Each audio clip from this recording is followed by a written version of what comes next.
So hello guys, my name is Priyanshu and today a very special day. Today is a Christmas Eve and I am here to wish you a happy Christmas Eve. So today's topic is also Christmas Eve. So coming to our point that shops are little, offers are everywhere and happiness is in the air. But every year after the celebration end, many Indian families face the same question in January. Where did all the money go? So this is not because people are careless.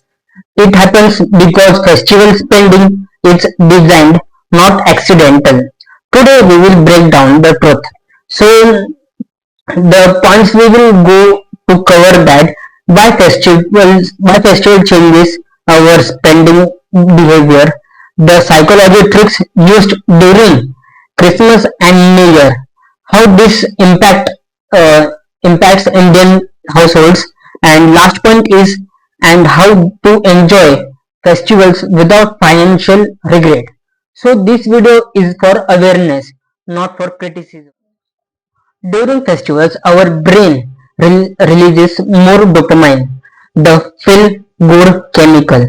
Dopamine means reduces risk calculation, increases impulsive decisions, and last one makes spending feels rewarding. This is why you buy things you didn't plan. You justify extra expenses easily. You feel happy while spending. This effect is temporary, but spending impact is long term. Coming to our first point, that trap 1. Festive sales use a concept called price anchoring. Example, original price shown high, discounted price feels cheap. You compare to a anchor, not the market value. Even if the product was never sold at a higher price, your brain believes it's a deal. This is a legal and common in retail. Coming to our second point, that trap 2. Only today, last stock ends at midnight. Scarcity triggers fear. Your brain thinks, if I don't buy now, I lost forever. But most festive offers return every year. Scarcity is often perceived, not real. Coming to our third point, trap 3. Bundles are powerful because they hide individual prices, increases cart value, create emotional satisfaction.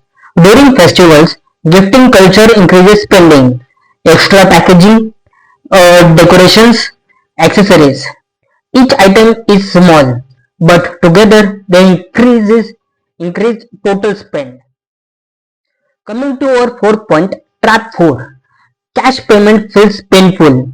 Digital payments feel light. During festivals, UPI, credit card, no cost EMI. This removes the pain of payment. But the payment still happens. Just later, January becomes EMI month, credit card bill month. Coming to our next point, the fifth point, trap 5. Festivals amplify comparison. Social media shows perfect celebrations, expensive outlays, luxury gifts. What it doesn't show. Loans, EMIs, stress. Comparison creates pressure to spend beyond comfort. Impact on Indian middle class families. So most Indian households, depending on monthly income, have limited emergency funds. Festival overspending causes reduced savings, delayed investments, financial anxiety. This cycle repeats every year. How to enjoy festivals without money? So smart celebration rules are: decide budget in advance, track total spending, not individual items, avoid emotional buying, use credit carefully, focus on people, not purchases. Festivals are about connection, not consumptions. Companies use psychology, that's their job. Your job is awareness. Celebrate Christmas and New Year with your joy, not January regret.